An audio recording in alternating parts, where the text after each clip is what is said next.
Oke, sebelum kita memulai sesi konseling ini, alangkah lebih baiknya kita saling mengenal. Karena kan ada pepatah yang mengatakan bahwa tak kenal maka tak sayang, atau maka kita ta'aruf. Maka dari itu sebelumnya kita mari sama-sama berkenalan.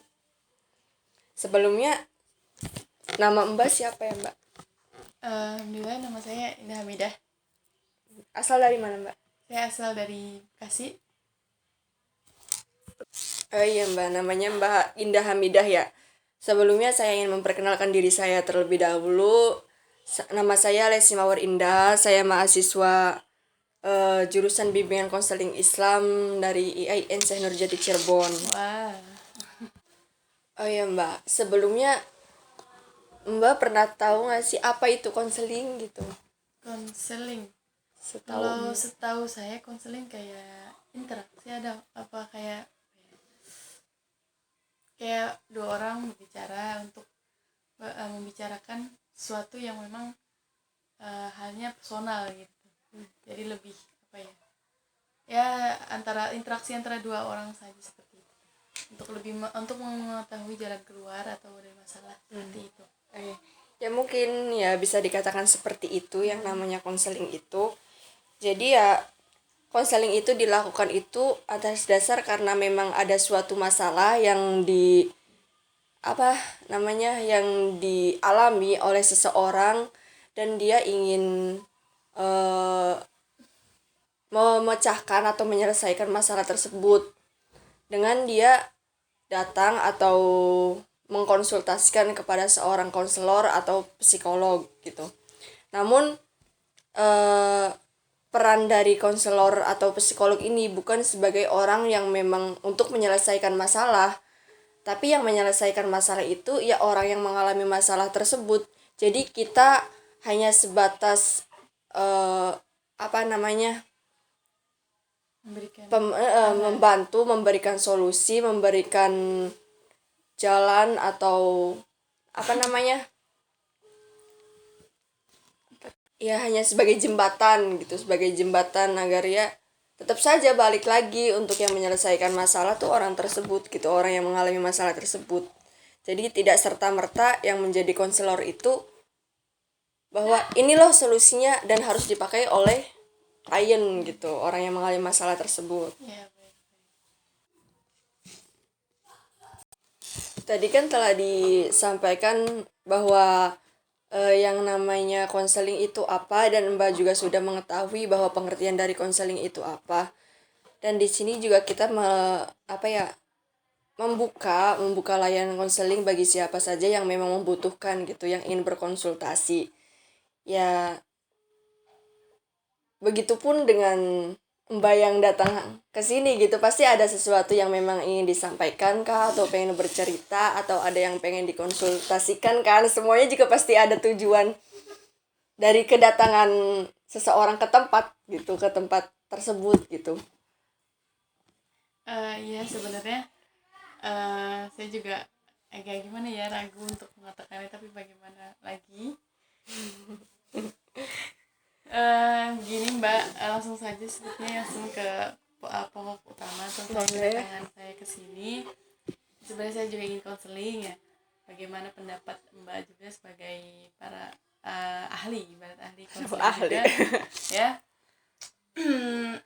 Gini, saya karena umurnya sudah matang untuk menikah gitu. Nah, saya masih agak agak ragu gitu Mbak untuk melangkah ke jenjang yang memang suatu pernikahan ini memang kan butuh persiapan yang sangat matang, dan bukan hanya siap uang atau materi dan segala macam dan siap pasangan, tapi juga apalagi yang perlu dibutuhkan. Dan memang untuk menghilangkan keraguan saya sendiri seperti apa Mbak dalam melangkah gitu Mbak. Mohon untuk pencerahannya juga, karena kan Mbak yang lebih ahli dalam masalah ibaratnya masalah-masalah seperti ini. Oke, baik Mbak. Sebelumnya saya ucapkan terima kasih karena Mbak sudah mempercayakan kepada saya untuk bercerita atau berbagi curahan hati lah tentang masalah apa yang sedang dialami. Karena kan memang tidak semua orang yang mampu untuk menceritakan masalahnya gitu.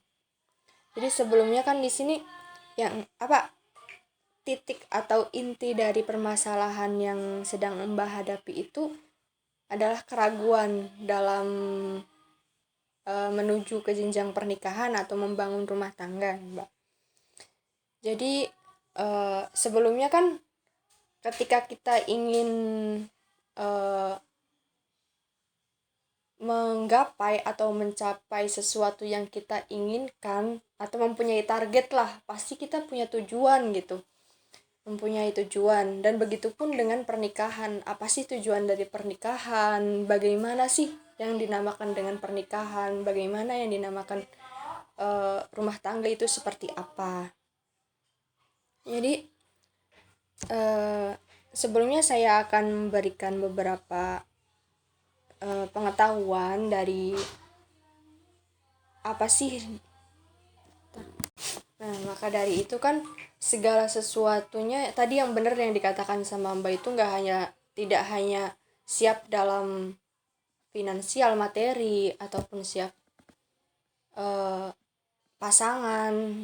Jadi juga harus siap dalam segi mentalnya juga, emosionalnya. Karena kan yang dinamakan rumah tangga itu dua kepala yang dijadikan satu. Dan yang menikah itu jadi ada antara dua orang tersebut itu memiliki visi, misi, dan tujuan yang sama, sehingga mereka ingin mempersatukan gitu, dari dua kepala menjadi satu gitu. Nah, yang telah dikatakan tadi kan apa saja sih yang perlu disiapkan dalam membina rumah tangga? Ya, mungkin beberapa dari persiapan yang mesti disiapkan itu dari fisik dan kesehatan, dimana ya ketika ingin menikah, ingin membangun rumah tangga, apalagi pas ijab kabul ya Mbak ya, jadi harus kuat gitu. Gimana? Jadi pokoknya harus siap kerja, harus siap melayani suami gitu, harus kuat fisik lah. Kemudian kan sebelum kita melanjutkan ke jenjang pernikahan pun kita harus tahu bagaimana sih latar belakang pasang yang akan menjadi calon pasangan, yang akan menjadi pasangan kita.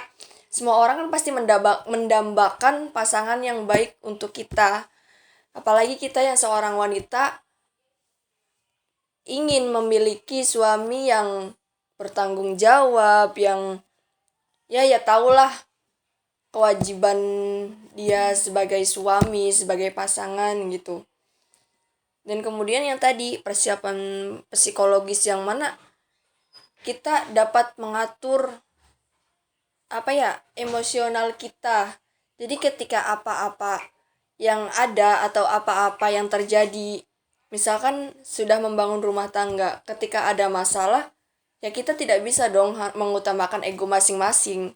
Karena kan yang tadi balik lagi, yang namanya rumah tangga itu dua kepala yang dijadikan satu. Jadi ya harus ada salah satunya yang menjadi air, jangan selalu kedua-duanya menjadi api. Ketika keduanya selalu menjadi api dan ditimpa sebuah masalah, yang ada masalah tersebut tidak akan terselesaikan gitu. Dan kemudian ada persiapan spiritual. Persiapan spiritual juga penting. Pentingnya karena apa? Pengetahuan kita tentang hak dan kewajiban sebagai seorang istri, hak sebagai seorang suami, seperti apa ketika kita sudah memahami hak dan kewajiban masing-masing, maka insya Allah keluarga yang kita bangun, rumah tangga yang kita bangun akan harmonis seperti itu. Jadi terus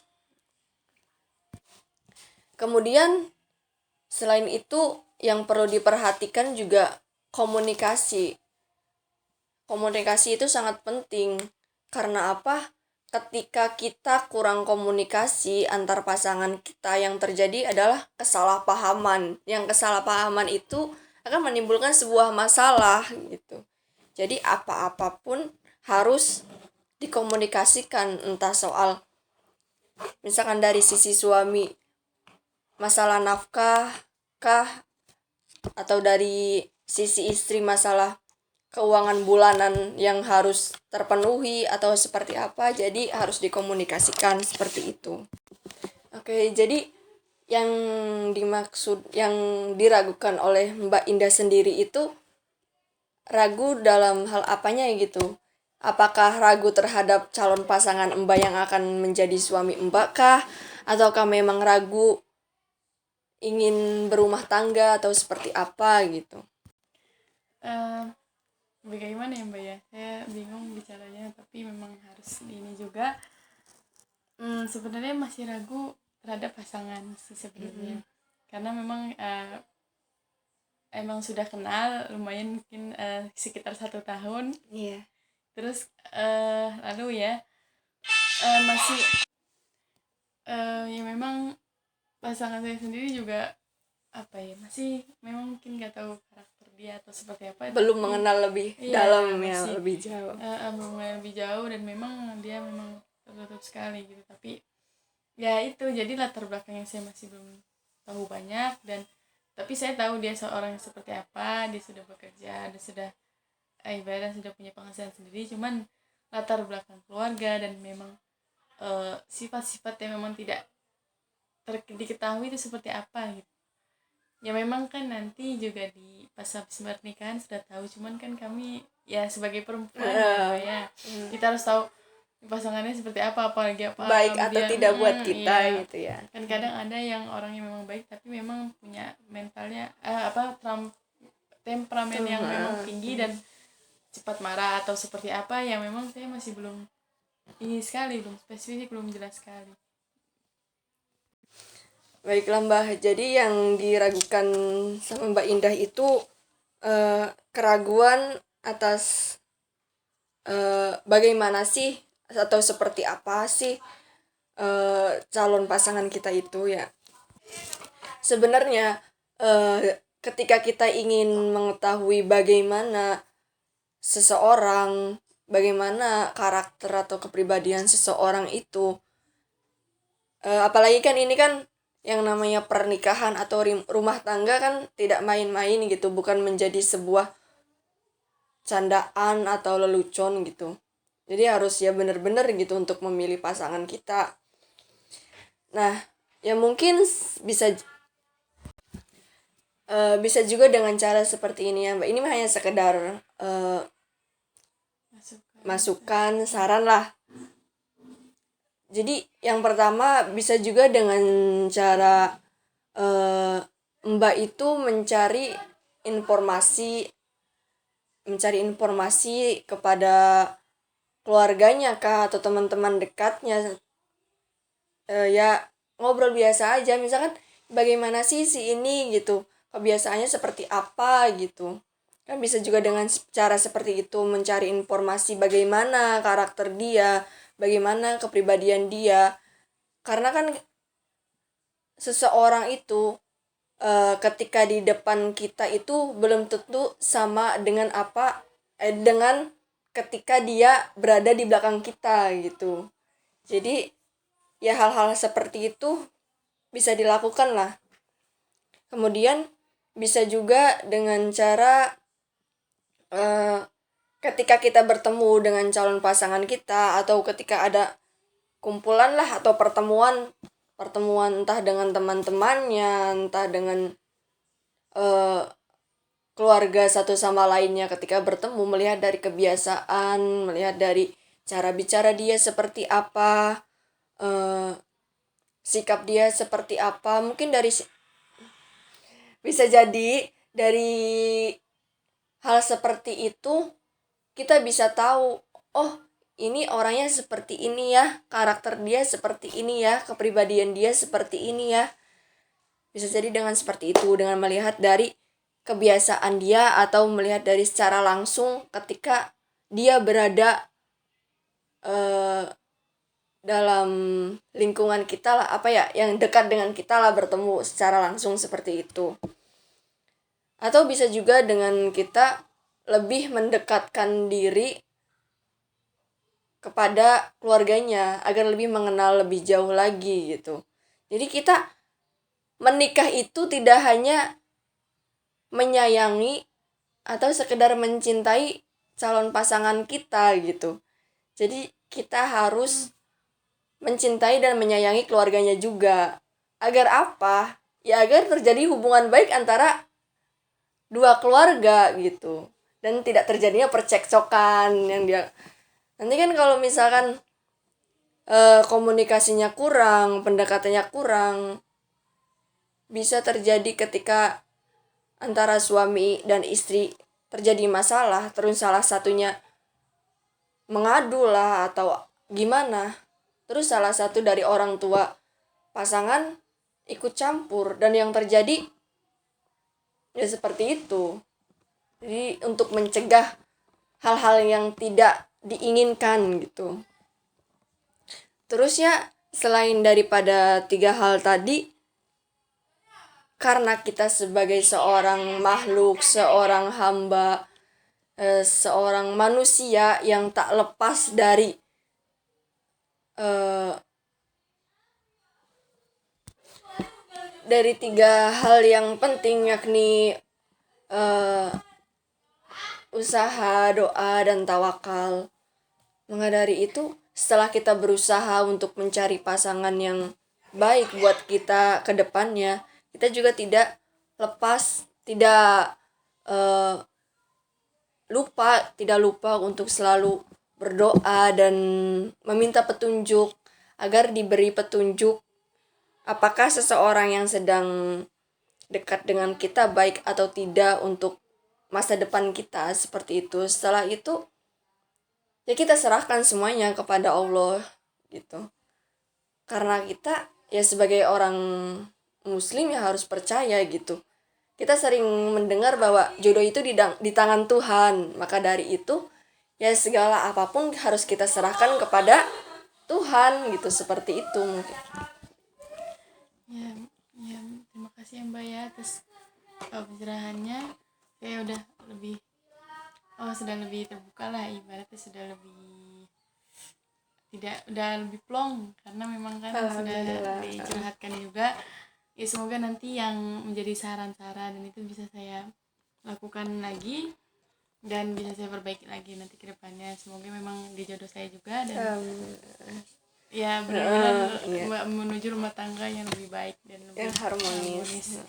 Terima kasih ya Mbak atas pencerahannya dan juga curhatannya juga. Saya harap Mbak mau menjaga privasi dan juga segalanya lah. Yes, sama-sama. Semoga dengan setelah melakukan sesi konseling ini ya Mbak mendapatkan calon pasangan yang memang benar-benar baik dan yang diridhoi oleh Allah Subhanahu wa taala.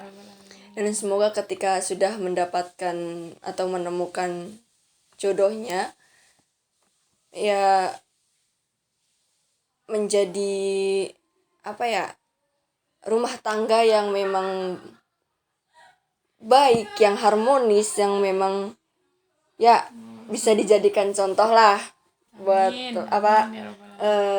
entah saudara-saudaranya atau tetangga-tangga yang sekitar gitu.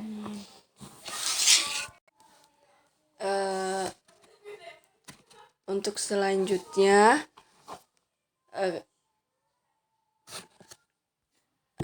jika memang pokoknya Mbak jangan sungkan-sungkan lah untuk datang ke sini untuk ya silaturahmi, ya tidak hanya untuk konsultasi ya, untuk bertamu lah, sekedar bertamu gitu. Agar ya saling sharing aja, saya juga masih belajar seperti itu. Jadi saling berbagi ilmu lah, berbagi pengalaman seperti itu gitu. Ya, tenang aja kamu, nanti kalau pas nikahan nanti diundang. siap.